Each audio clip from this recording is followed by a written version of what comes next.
کہ یہ اس لحاظ سے اہم ہے کہ اللہ تعالیٰ کو انسانوں کے دلی تقوی اور عمل کی ضرورت ہے، نہ کہ ظاہری بناوٹ اور ظاہری تصنع یا ظاہری عمل جو انسان دکھاوے کے لیے کرتا ہے، اس کی اللہ کے نزدیک کوئی اہمیت نہیں ہے۔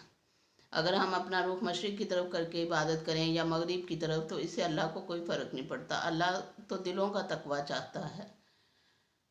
انسان کی نیت، انما الاعمال بالنیات، عملوں کا دار و مدار نیتوں پہ ہے۔ انسان کی نیت جیسی ہوگی ویسا ہی اس کو صلہ ملے گا، اور اللہ تعالیٰ تو دلوں کے راز تک جانتا ہے، وہ انسان کی نیت کو جانتا ہے۔ تو اللہ تعالیٰ نے فرمایا کہ نیکی یہ نہیں ہے کہ تم مغرب کی طرف یا مشرق کی طرف اپنے چہرے پھیر لو، وہ تو ایک بس علامت کے طور پہ ہمیں قبلہ کا بتا دیا گیا کہ قبلہ جو ہے یہ ہے، اور تاکہ تمام مسلمان اکٹھے ہو کے ایک ہی طرف ایک ہی جگہ یکسانیت اور اجتماعیت سے عبادت کریں۔ اور اللہ کے ہاں جو ہے اہمیت، وہ تو دلی تقوی کی ہے نا۔ اللہ تعالیٰ فرماتے ہیں، اللہ تعالیٰ کے نزدیک جو ہے پرہیزگار جو ہیں وہ اللہ تعالیٰ کے زیادہ نزدیک ہیں، اور تقوی ہی آخر میں کام آنا ہے۔ اِنَّ خَيْرَ الزَّادِ التَّقْوَىٰ، بہترین ذات راہ جو ہمارا دنیا میں وقت گزارنے کا جو بہترین ذات راہ ہے وہ تقوی ہے، یعنی پرہیزگاری، گناہوں سے بچ کے چلنا، اللہ کا ڈر۔ یہ چیزیں اللہ کو مطلوب ہیں، نہ کہ چہرے ادھر یا ادھر کر لینا۔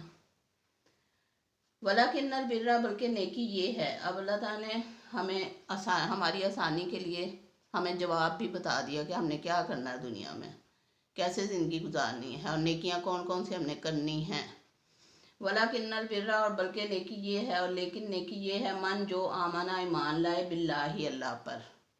اب پہلی اور بنیادی چیز جو اللہ تعالیٰ نے بتا دی، جو ہمیں اس میں اصول دیے گئے ہیں زندگی گزارنے کے، پہلی چیز ہے آمنہ باللہ، اللہ پر ایمان لانا۔ اللہ پر ایمان لانے کا کیا مطلب ہے؟ اللہ تعالیٰ پر ایمان لانے کا مطلب ہے توحید، عقیدہ توحید۔ اللہ ایک ہے، اللہ کو ایک واحد یکتا ماننا اور جاننا، اللہ کو کارساز ماننا، اللہ کو مشکل کشا ماننا، اللہ کو داتا ماننا، اللہ کو غوث اعظم ماننا، سب سے بڑا مددگار، اور اللہ تعالیٰ کو مشکل کشا ماننا، اپنی دعاؤں کی قبولیت کے لیے اللہ کی طرف رجوع کرنا۔ ایاک نعبد و ایاک نستعین، ہم اسی کی عبادت کرتے ہیں اور اسی سے مدد مانگتے ہیں۔ تو عقیدہ توحید کا تقاضا ہے کہ صرف اللہ سے مانگا جائے، صرف اللہ سے دعا کی جائے، صرف اللہ کے آگے اپنی مشکل بیان کی جائے۔ تو پہلا عقیدہ جو بتایا وہ ہے آمنہ باللہ۔ ایک مومن کے لیے سب سے پہلی ضروری نیکی ہے اللہ پر ایمان لانا، توحید پر ایمان لانا، ایک واحد اللہ کو ماننا، لا الہ الا اللہ، اللہ کے سوا کوئی معبود نہیں، اس چیز پر پختہ ایمان رکھنا۔ ایک صحابی نے آپ صلی اللہ علیہ وسلم سے پوچھا تھا کہ یا رسول اللہ صلی اللہ علیہ وسلم، مجھے بتائیے، کوئی ایسی بات بتائیے جو میں آپ سے پوچھوں تو مجھے کسی اور سے پوچھنے کی ضرورت نہ رہے۔ تو نبی پاک صلی اللہ علیہ وسلم نے فرمایا تھا کہ آمنت باللہ ثم استقم، اللہ پر ایمان لا اور پھر اس پر ثابت قدم ہو جا، کیونکہ ثابت قدمی بڑی مشکل چیز ہے۔ لوگ بہت بہکاتے ہیں، بھٹکاتے ہیں، ذرا سا کچھ ہو جائے تو چلو جی تعویذ دھاگے کروا لو، فلاں کے پاس چلے جاؤ، فلاں تمہارا مشکل آسان کر دے گا۔ کیوں بھائی، کیوں جائیں کسی کے پاس؟ سب انسان برابر ہیں، ایک جیسے ہیں، اللہ ہر ایک کے شارک کے قریب ہے، اللہ سب کی سنتا ہے، تو پھر واسطے کی ضرورت ہی نہیں ہے درمیان میں، وہ تو شارک سے بھی زیادہ نزدیک ہے۔ اور وہ فرماتا ہے کہ اجیب دعوت الداعی اذا دعانی، وہ جواب دیتا ہے پکارنے والے کا جب وہ پکارتا ہے، تو وہ تو سب کا ہے نا، تو پھر کسی کے پاس جانے کی کیا ضرورت ہے؟ سیدھے کیوں نہ اللہ سے سجدے میں پڑھ کے مانگا جائے، کیونکہ عقیدہ توحید کا تقاضا ہی یہ ہے کہ اللہ حشر میں کہہ دے، یہ بندہ تو عالم سے خفا میرے لیے تھا، کہ یہ بندہ جو ہے صرف مجھے راضی کرنا چاہتا تھا، اور وہاں پہ اللہ ہم سے راضی ہو جب ہم جائیں۔ صرف ایک پہ فوکس رکھو، صرف ایک کو اپنا مانو، اور کوئی نہیں ہے، دوجا کوئی نہیں ہے، صرف اللہ ہے۔ اور صرف اللہ کے ہونے پہ یقین رکھنے کا پہلا ہماری جو نیکی ہے وہ یہی اللہ تعالیٰ نے بتائی، من آمن باللہ، جو کہ اللہ پر ایمان رکھتا ہے۔ اللہ آپ کو اور ہمیں توفیق دے۔ پھر فرمایا والیوم الآخری، اور آخرت کے دن پر۔ اب ساتھ ایمان باللہ کے بعد ایمان بالآخرہ کا ذکر آ گیا کہ آخرت پر ایمان رکھتا ہو، کیونکہ آخرت پر ایمان کے بغیر ہم اپنے عمل درست نہیں کر سکتے۔ جب تک ہمارا آخرت پر ایمان پختہ نہیں ہوگا تب تک ہمارے اعمال درست نہیں ہوگے۔ انسان کی یہ فطرت ہے کہ جب تک اسے جواب دہی کا فکر نہ ہو، مسئولیت کا فکر نہ ہو، تب تک وہ نہیں صحیح کام کرتا۔ تو جب ہمیں فکر ہوتی ہے کہ ہماری پوچھ ہونی ہے، تبھی ہم برے کاموں سے باز رہتے ہیں اور اچھے نیک کام کرتے ہیں۔ تو دوسری نیکی اللہ تعالیٰ نے اس کی اہمیت کے اعتبار سے بتائی کہ ایمان بالآخرہ، آخرت پہ یقین رکھتے ہیں کہ آخرت قائم ہونی ہے، ہم نے بعد الموت ہونا ہے، ہم نے دوبارہ اٹھنا ہے اور اللہ تعالیٰ کو اپنے اعمال کا جواب دینا ہے، اس بات کا پختہ یقین۔ اور اس چیز کی بہت زیادہ ضرورت ہے آج کل، ہر ایک کو پکڑ پکڑ کے بتانے کی ضرورت ہے، بھئی دوبارہ اٹھنا ہے، ہم نے اللہ کو منہ دکھانا ہے، اس کے سامنے حاضر ہونا ہے۔ کیا کر رہے ہو تم لوگ؟ کدھر پھر رہے ہو؟ کیوں نہیں اللہ کی کتاب کے ساتھ جڑ جاتے؟ کیوں نہیں اللہ کے ساتھ جڑ جاتے؟ کیوں نہیں اللہ کے نبی صلی اللہ علیہ وسلم کے ساتھ جڑ جاتے؟ کیوں نہیں اپنا وقت ان کے ساتھ سپینڈ کرتے جو ادھر ادھر کی دنیاوی ایکٹیویٹیز میں گنوا رہے ہو؟ تو اللہ تعالیٰ سب کو ہدایت دے۔ تو عقیدہ آخرت پر ایمان لانا دوسری بڑی نیکی یہاں بتائی گئی اس آیت میں، آیا ہے بیر میں۔ پھر تیسری نیکی بتائی اللہ تعالیٰ نے والملائکتی، کہ فرشتوں پر ایمان رکھتے ہیں۔ اب جو بندہ مومن ہے اور جو نیکی اللہ تعالیٰ نے تیسری بتائی ہے اس آیت میں، وہ ہے فرشتوں پر ایمان لانا۔ فرشتوں پر ایمان لانا کیا ہوتا ہے؟ فرشتوں پر ایمان لانا یہ ہے کہ فرشتے اللہ تعالیٰ کی نورانی مخلوق ہیں، وہ اللہ تعالیٰ کی عبادت میں مصروف ہیں، ان کو اللہ تعالیٰ نے علم نہیں دیا، صرف عبادت سکھائی ہے، وہ عبادت کرتے رہتے ہیں ہر وقت، اور اللہ تعالیٰ کے حکم سے دنیا کے کام چلاتے ہیں۔ جیسے حضرت جبرائیل علیہ السلام وحی لایا کرتے تھے، رابطے کا ذریعہ ہیں فرشتے انسان اور اللہ کے درمیان۔ حضرت جبرائیل علیہ السلام وحی لایا کرتے تھے، حضرت میکائیل علیہ السلام روزی اور بارش وغیرہ پہ متعین ہیں، حضرت اسرائیل علیہ السلام روح قبض کرنے پہ متعین ہیں، حضرت اسرافیل علیہ السلام نے سور پھونکنا ہے قیامت کے روز۔ تو یہ بڑے بڑے فرشتے ہیں جن کے نام، اس کے بعد پھر ہمارے اللہ تعالیٰ نے ہمارے ساتھ 2 کرامن کاتبین رکھے ہوئے ہیں، 2 فرشتے نیک لکھنے والے، بزرگوار فرشتے، کرامن کاتبین، 2 نیک لکھنے والے، معزز لکھنے والے۔ تو یہ 2 فرشتے، ایک دائیں طرف ہوتا ہے ہمارے جو نیکیاں لکھتا ہے، اور ایک بائیں طرف ہوتا ہے جو بدیاں لکھتا ہے۔ ان کو کرامن کاتبین کہتے ہیں، جو 2 معزز لکھنے والے۔ اس کے بعد اللہ تعالیٰ نے قبر میں جو فرشتے بھیجنے، جو بھیجتا ہے اللہ تعالیٰ، منکر اور نکیر، جو سوال کرتے ہیں قبر میں، من ربو کا، من دینوں کا، من نبیو کا، 3 بیسک کوسچنز، کہ رضیت باللہ ربا وبالاسلام دینا وبمحمد صلی اللہ علیہ وآلہ وسلم نبیہ۔ آپ صلی اللہ علیہ وآلہ وسلم نے فرمایا کہ جو یہ دعا صبح و شام پڑھتا رہتا ہے تو اس کے لیے آخرت میں نبی پاک صلی اللہ علیہ وسلم کے ساتھ ہوگا۔ وہ رضیت باللہ ربم وبالاسلام دینم وبمحمد صلی اللہ علیہ وآلہ وسلم نبیہ، میں راضی ہوا اللہ کو اپنا رب مان کر، اسلام کو اپنا دین مان کر، اور نبی صلی اللہ علیہ وسلم کو اپنا نبی مان کر۔ اللہ تعالیٰ ہم سب کو توفیق دے۔ تو فرشتوں پر ایمان یہ ہے۔ اس کے علاوہ ہم فرشتوں کے ناموں کے تعویذ نہیں بنا سکتے، ہم ان سے مدد نہیں مانگ سکتے، یہ ساری خرافات ہیں اور بدعات ہیں۔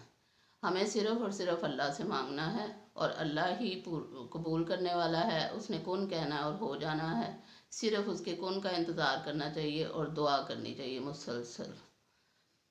پھر فرمایا والکتابی، اور کتابوں پر ایمان رکھتے ہیں۔ کتابوں پر ایمان لانا کیا ہے؟ سورہ بقرہ کی پہلے ہی رکوع میں اللہ تعالیٰ نے بتا دیا تھا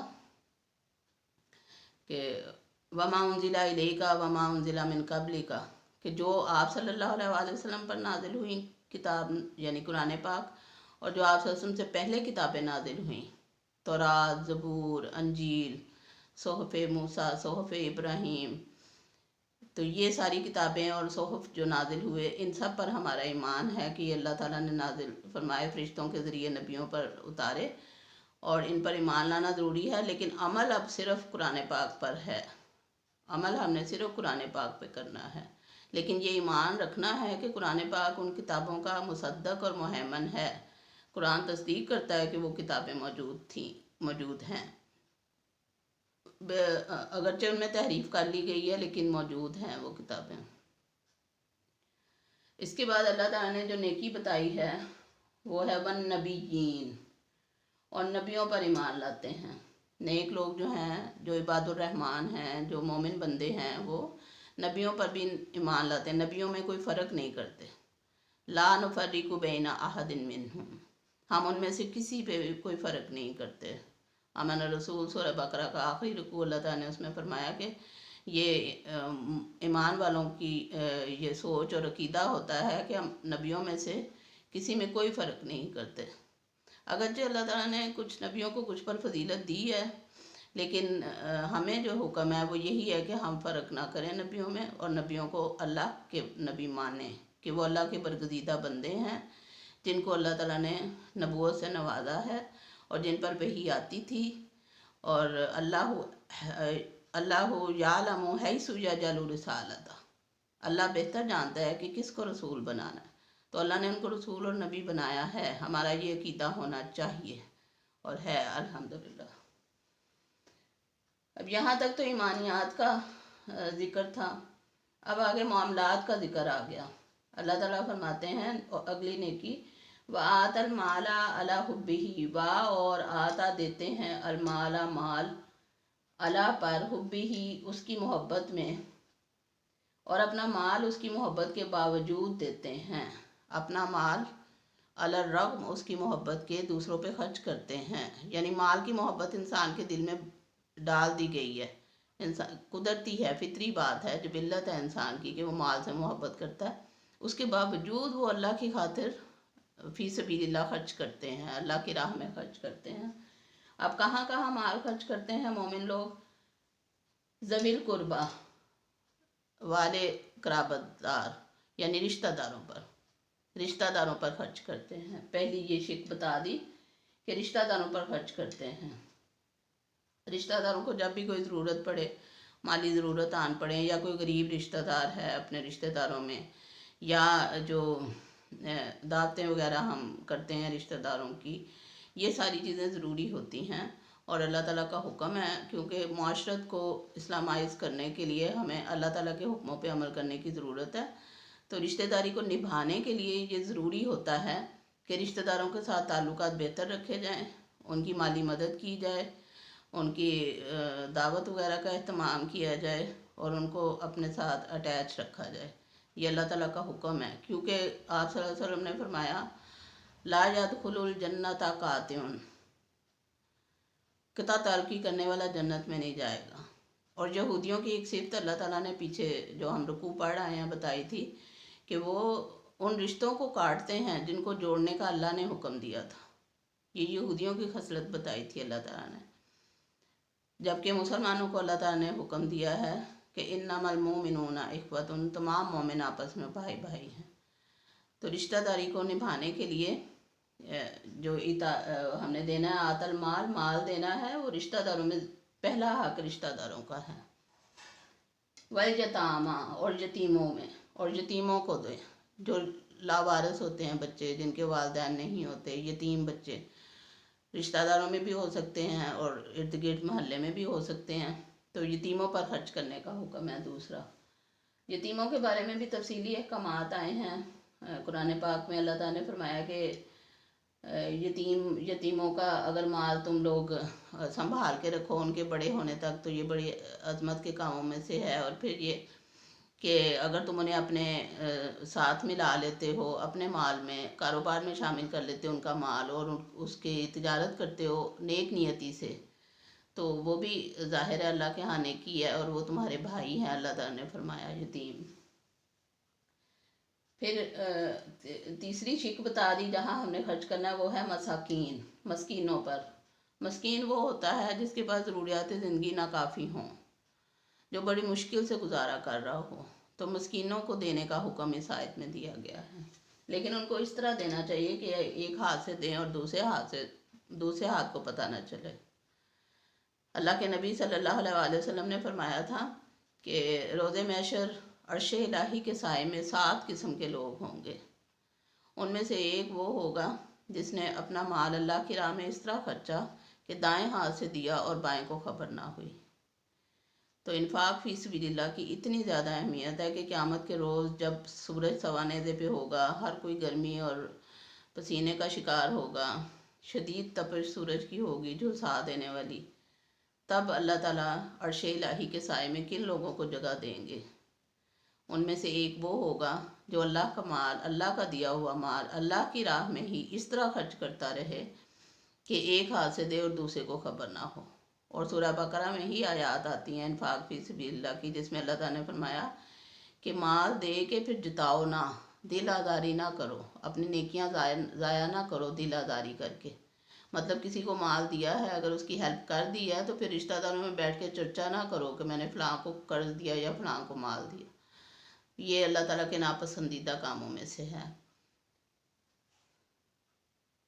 اس کے بعد چوتھا جو اللہ تعالیٰ نے شک بتائی ہے جہاں ہم نے خرچ کرنا ہے، اللہ کے بندوں نے، مومن لوگوں نے، وابن السبیل، وا اور ابن بیٹا، السبیل راستے کا بیٹا یعنی مسافر۔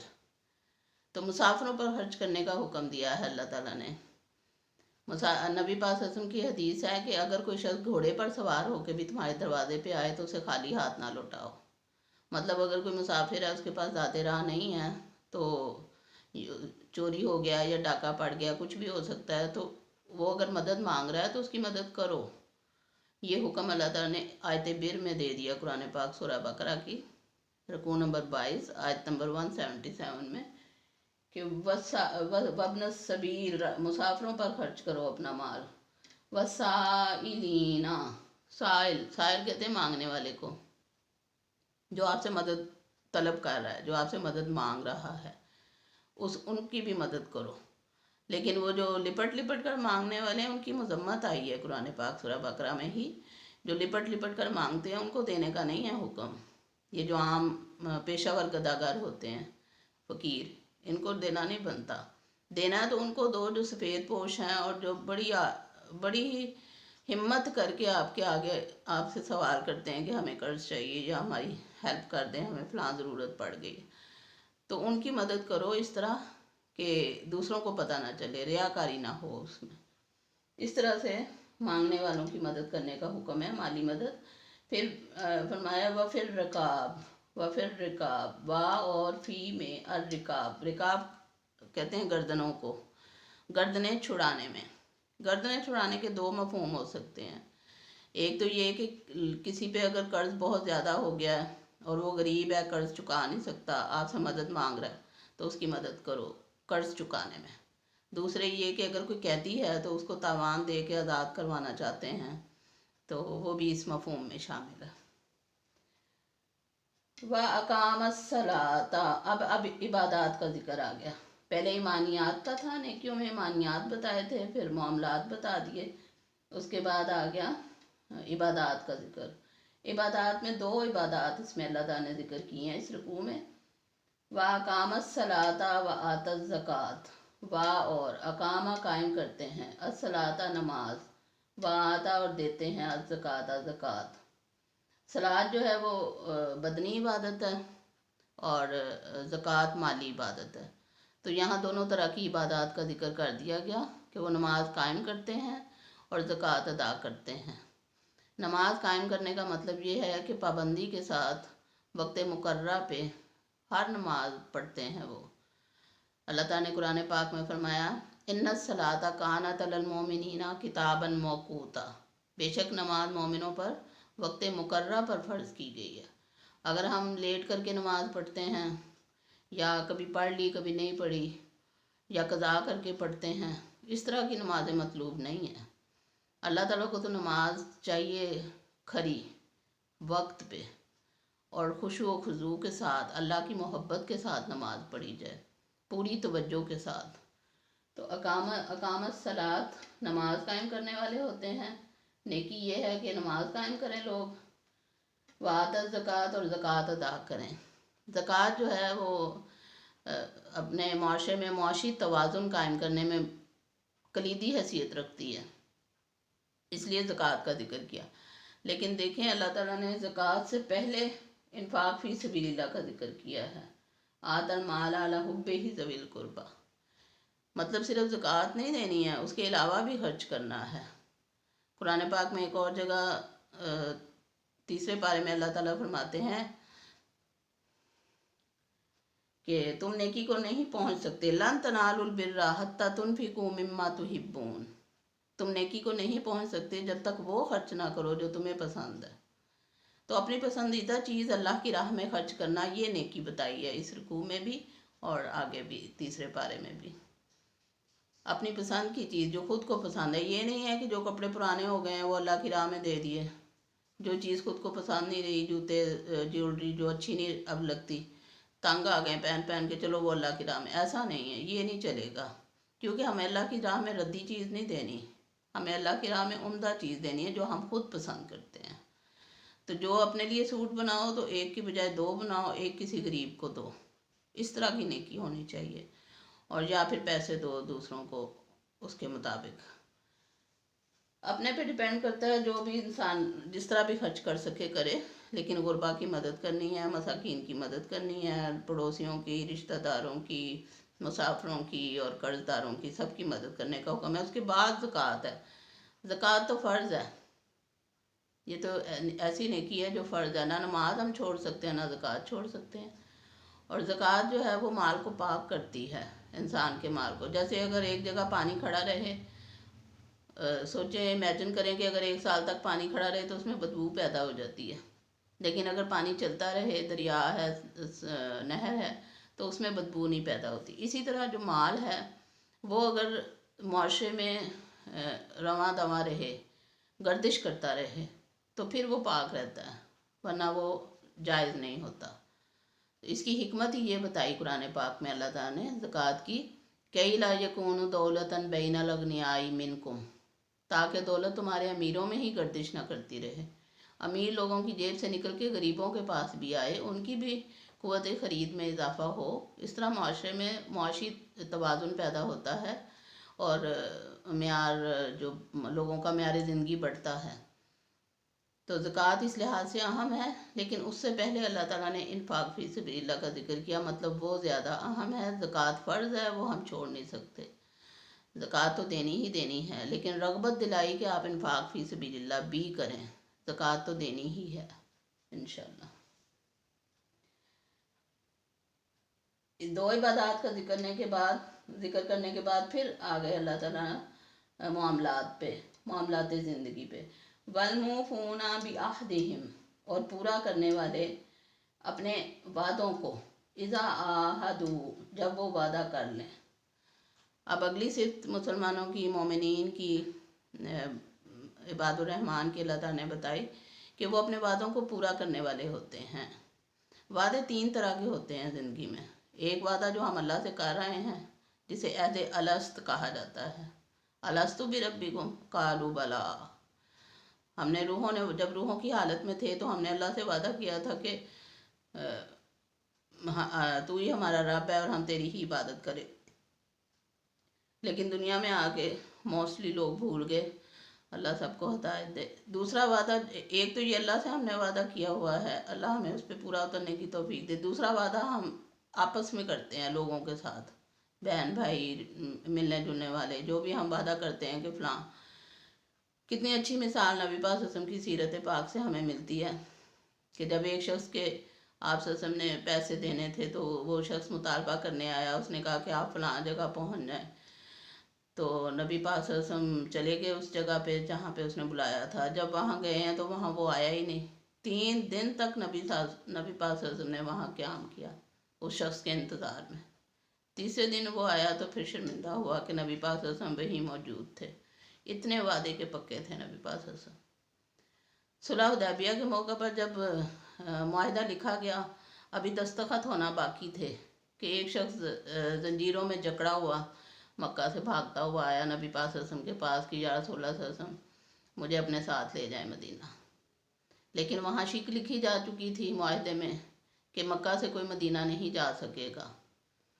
تو نبی پاک صلی اللہ علیہ وسلم سوچ میں پڑ گئے، تو صحابہ نے کہا کہ ابھی تو